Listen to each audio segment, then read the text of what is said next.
ला भाई राम राम सारे ने जिस तरह की था ना थंबनेल में देख लिया होगा कि आप आज बात करने हैं Haryana police sorry Haryana group D के फॉर्म के बारे में। चारों तरफ बस एक ही न्यूज़ है कि हरियाणा ग्रुप डी की पोस्ट आ गई है, पोस्ट आ गई है भाई।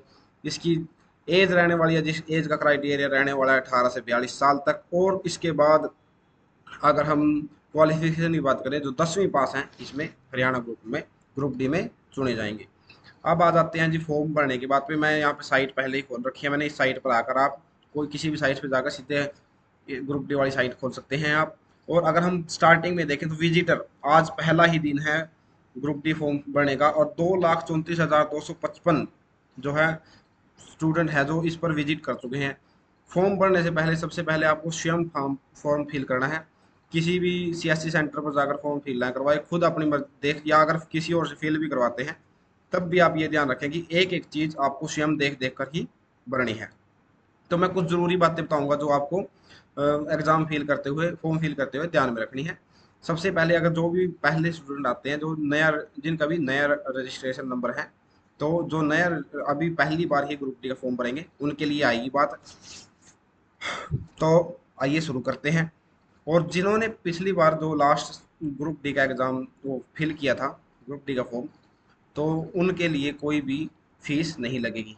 सबसे पहले ये लिखा है, the application must be filled personally by the candidate and note by the CSC centre और एनी अनदर इंडिविजुअल। किसी खुद भरना है, किसी भी सीएससी सेंटर से या किसी और से फार्म नहीं भरवाना, इसके स्वयं ही जिम्मेवार होंगे। तो जो ये स्टार्टिंग वाला पेज है इसी पर सब कुछ दे रखा है कि आपको स्टार्टिंग से लेकर अंत तक कैसे ये फॉर्म फिल करना है। तो आइए शुरू करते हैं। नंबर वन पर आ जाते हैं हम। जब ये है जी इनिशियल रजिस्ट्रेशन स्टेज, तो सबसे पहले आता है जी नंबर, मोबाइल नंबर। मोबाइल नंबर और जीमेल दोनों ही आपकी इम्पोर्टेंट रहने वाली हैं। एक मोबाइल नंबर पर एक बार एक ही व्यक्ति का रजिस्ट्रेशन नंबर हो सकता है। एक नंबर पर दो नहीं होंगे। अगर दो होते हैं तो वो आपका ये डिस्क्वालीफाई भी कर सकते हैं आपका फॉर्म फिल किया हुआ। और ईमेल के बारे में भी ऐसा ही है। और एक वैलिड मोबाइल मोबाइल नंबर होना चाहिए जिस पर समय समय पर ओटीपी भी जाएंगे। जो आप जीमेल भेजोगे तो वो भी आपको जीमेल उस पर आपको एडमिट कार्ड या फिर जो रिजल्ट होगा वो उस पर उसी पर प्रोवाइड करवाया जाएगा। इसलिए दोनों चीज़ें आपको बिल्कुल ही वैलिड देनी है, और ना ही इनको गुम करना है। तो शुरू करते हैं। Active mobile number is required for future communication from SSC. जैसे मैं बता चुका हूँ कि फ्यूचर में कम्युनिकेशन कर सकते हैं ताकि एसएससी आपसे संपर्क कर सके।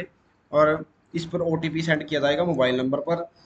Only one application can be submit. सिर्फ एक ही एप्लीकेशन जो है मोबाइल नंबर पर सबमिट की जा सकती है। Multiple application under different mobile number will lead to rejection.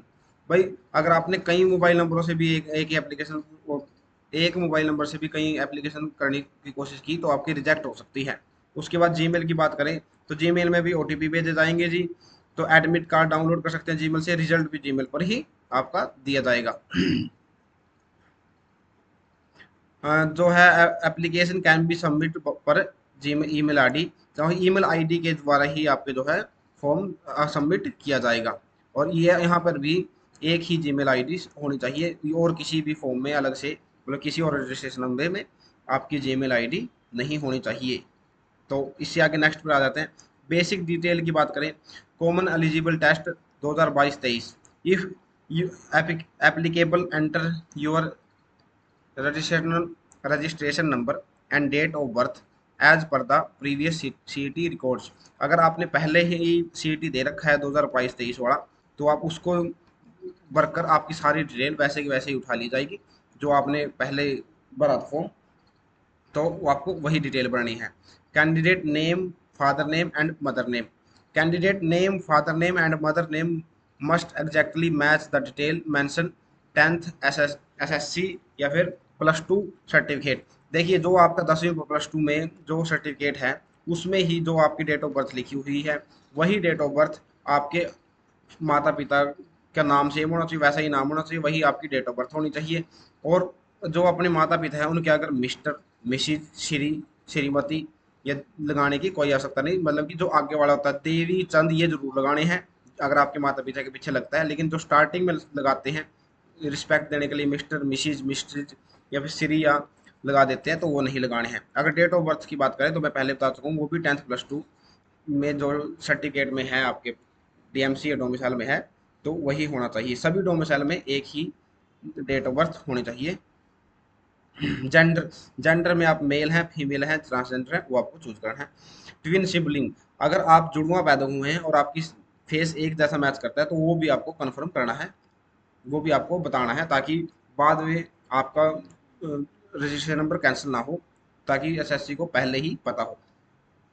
और मटेरियल स्टेटस के बारे में, अगर आप शादीशुदा हैं तो यस करें, अगर शादीशुदा नहीं है तो नो करें। और आइडेंटिफी मार्क्स, जो आपको एक एक अपने प्रूफ करना पड़ेगा कि हम कहीं पर भी चोट वगैरह का निशान है, ये आगे आ जाते हैं जी। थर्ड नंबर पे आ जाते हैं एड्रेस डिटेल्स।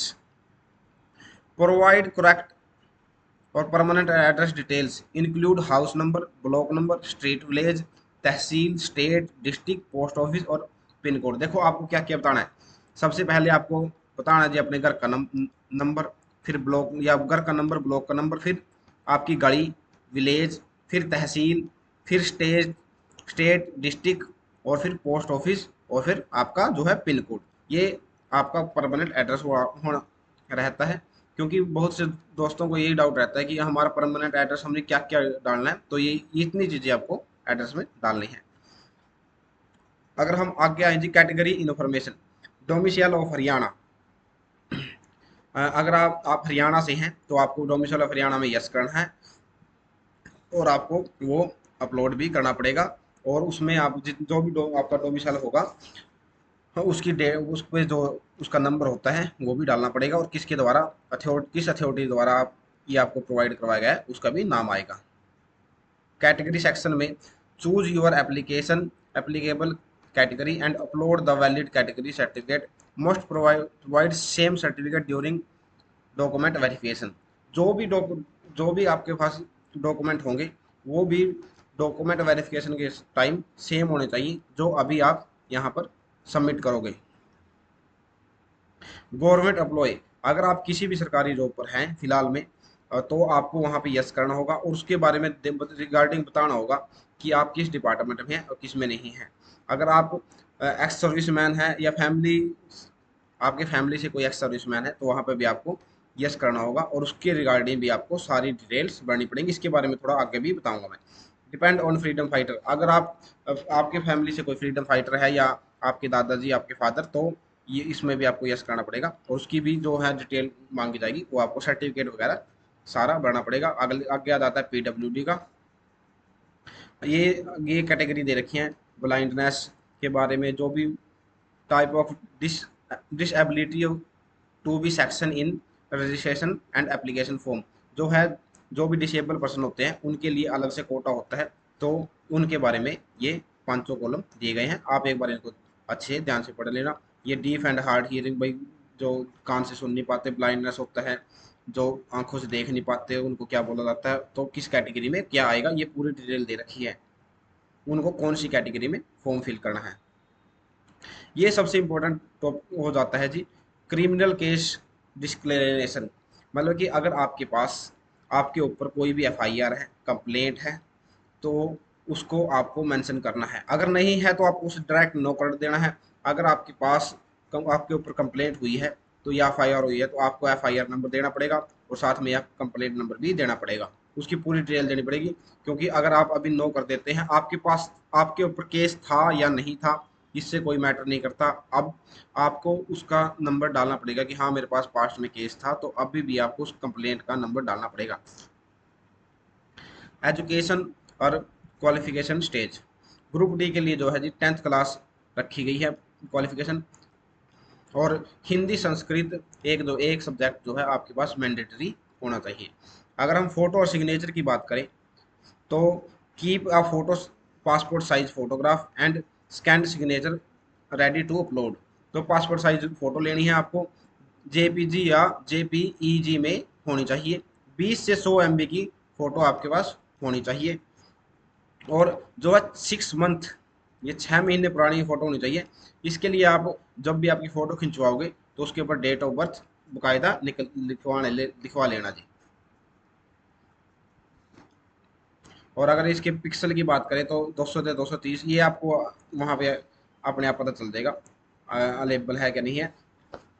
बैकग्राउंड जो फोटोग्राफ जो हम फोटो लेंगे उसका बैकग्राउंड जो है प्योर वाइट होना चाहिए, उसमें कुछ भी कलरफुल नहीं होना चाहिए, बिल्कुल जो है वाइट चादर लगा लो या फिर वाइट पुट्टी वाली दीवार होती है उसके पास खड़े होकर आपको फोटो क्लिक करवानी है, या फिर कैमरामैन से आप बोल सकते हो जहाँ पे भी आप फोटो निकलवाओगे कि जो है बैकग्राउंड वाइट कर देना। तो इसमें लिखा है जी अवॉइड कैप वगैरह अवॉइड करनी है जी, सनग्लासेस अगर आप चश्मे लगाते हैं या फिर कोई चश्मा कैप वगैरह लगाते हैं तो वो भी नहीं लगानी है।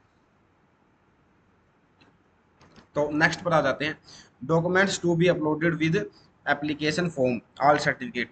जो देखो भाई, जो भी अपने डोमिसाइल होगा, आधार कार्ड होगा, आइडेंटिटी कार्ड होगा, कैटेगरी होगा, एक्स सर्विसमैन होगा, या फिर जो जितने भी अपने डोमिसाइल वगैरह होंगे तो वो 20 KB से 200 KB के बीच में होना चाहिए। वो PDF में हो, JPG में हो या फिर JPEG में हो, सब में चल जाएंगे जी। अगर हम एजुकेशन डॉक्यूमेंट की बात करें 10th+2 या फिर इससे भी जो आप भी अप्लाई भरोगे तो उसके लिए आपको 20 KB से 5 MB के बीच में ये डॉक्यूमेंट आपके होने चाहिए। अगर हम अब हम कैटेगरी वाइज बात करते हैं कि कैटेगरी वाइज आपको कौन कौन से डिप्लोमे कौन कौन से क्या चाहिए। अगर आप जनरल कैटेगरी से हैं तो 10th क्लास की आपके पास वो होनी चाहिए, DMC होनी चाहिए, फोटोग्राफ होनी चाहिए, ये सभी में कौन कॉमन रहने वाली है 10th क्लास क्लास की DMC। और उसके बाद आएगा जी कलर फोटोग्राफ, फोटो फोटो को एंड सिग्नेचर। ये वाइट बैकग्राउंड वाला मैं आपको ऑलरेडी बता चुका हूँ, ये सब में होना चाहिए और सिग्नेचर भी होने चाहिए। ये जर्नल वालों के लिए है। अगर हम DSC या OSC के बारे में बात करें तो दो चीज़ें मैं पहले बता चुका हूँ, फोटो और 10th क्लास के लिए। तो इसमें होना चाहिए जी हरियाणा रेजिडेंस का सर्टिफिकेट आपके पास होना चाहिए, और DSC या OSC का सर्टिफिकेट भी होना चाहिए आपके पास। और इससे अगर अगर अगर कोई सर्टिफिकेट लगता है तो वो भी आपको लगाना है। अदर रिजर्वेशन सर्टिफिकेट भी लगाना है जी आपको। इसके बाद आ जाता है BCA में। BCA में भी BCA नॉन क्रीमी लेयर का सर्टिफिकेट होता है, वो आपको लगाना होगा इसमें। और हरियाणा रेजिडेंस का सर्टिफिकेट भी लगेगा, ये दो इससे अलग। BCB में लगता है BCB नॉन क्रीमी लेयर वाला और हरियाणा रेजिडेंस का। अगर हम EWS की बात करें तो EWS का सर्टिफिकेट जो बनता है आपको पता ही है, और रेजिडेंस का। ऐसे ही ESP का, अगर आप कोई भी स्पोर्ट्स पर्सन है और स्पोर्ट्स पर्सन में अप्लाई करना चाहते हैं तो आपके पास ग्रेडेशन बनी होती है, sports gradation certificate as per Haryana sports rule policy 2018 के अनुसार। जो भी 2018 में पॉलिसी हुई बनी थी उसके अनुसार आपके पास स्पोर्ट्स पर्सन का सर्टिफिकेट होना चाहिए। अगर एक्स सर्विसमैन है तो डिस्चार्ज सर्टिफिकेट होना चाहिए जी, discharge book showing the date of entering into military date to release. जहां जब भी आपको मिलिट्री से रिलीज किया गया है उसकी आपके पास डेट होनी चाहिए। और अदर रिजर्वेशन सर्टिफिकेट आपके अगर जैसे भी आप किसी भी कैटेगरी से सर्टिफिकेट अप्लाई करते हैं वो सर्टिफिकेट भी आपके पास होना चाहिए। डिसेबल एक्स सर्विसमैन के लिए ऐसे ही आपको सर्टिफिकेट होना चाहिए, एक्स सर्विसमैन का अलग लगेगा और डिसेबल का अलग लगेगा। उसके बाद family member of disable ex serviceman, तो उसमें भी आपको अलग से छूट मिलेगी। ऐसे ही family member of ex serviceman को छूट मिलेगी। और अगर आप डिपेंडेंट ऑफ फ्रीडम फाइटर हैं तो उसमें भी आपको इन सबके सर्टिफिकेट बनते हैं बाकायदा जी। जो भी इनसे रिलेटेड है वो आपको पता ही होगा, PWBD के भी बनते हैं जी। तो आगे आ जाइए। अगर हम एक मिनट,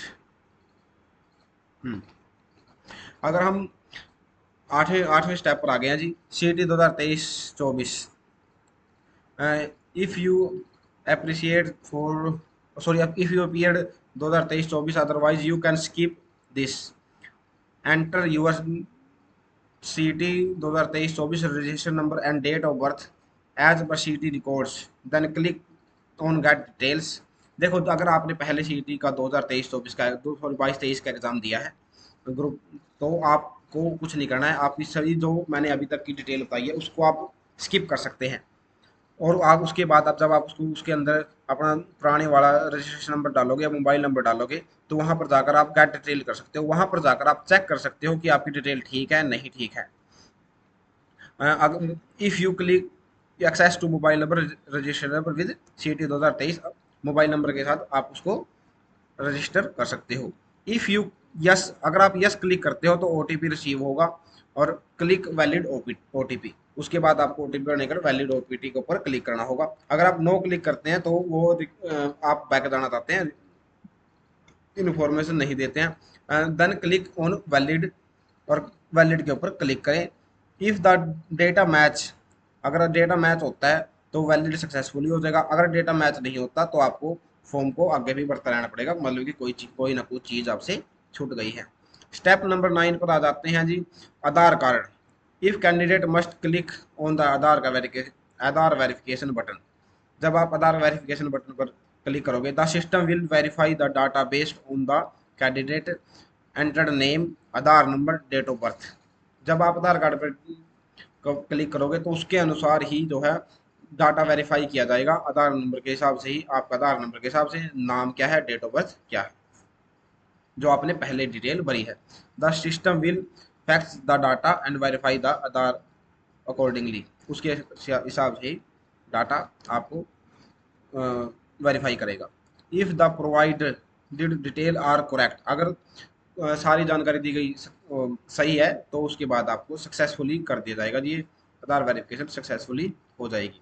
अगर हम स्टेप 9 पर आ जाएं जी, सॉरी 10 पर आ जाएं, तो इसमें आ जी ट्रिपल पी, मतलब कि परिवार पहचान पत्र। Enter the PPP number and captcha on click submit.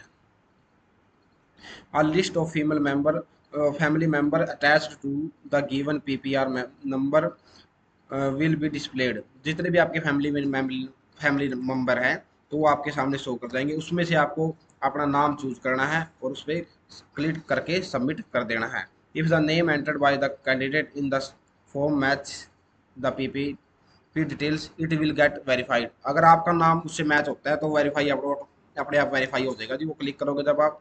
And the fees discount will be applied, जो फीस का डिस्काउंट लगेगा वो लग जाएगा जी, मतलब कि अगर आपने लास्ट जो ग्रुप डी के फॉर्म भरे गए थे, अगर आपने वो भरे हैं तो फिर आपको फीस अभी भरने की कोई आवश्यकता नहीं है, आपके लिए ये फॉर्म फ्री ऑफ कॉस्ट रहेगा।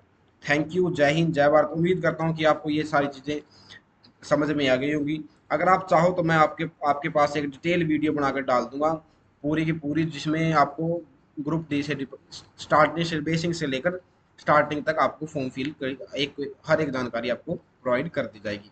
थैंक यू, जय हिंद, जय भारत। आप हमारे व्हाट्सएप चैनल के लिंक से भी जुड़ सकते हैं, और हालांकि अभी तो टेलीग्राम बंद है, लेकिन टेलीग्राम के स्टार्ट होते ही हम वहाँ पर हमारी क्लासेस चली हुई हैं उनको भी डालते रहते हैं। जय हिंद, जय भारत।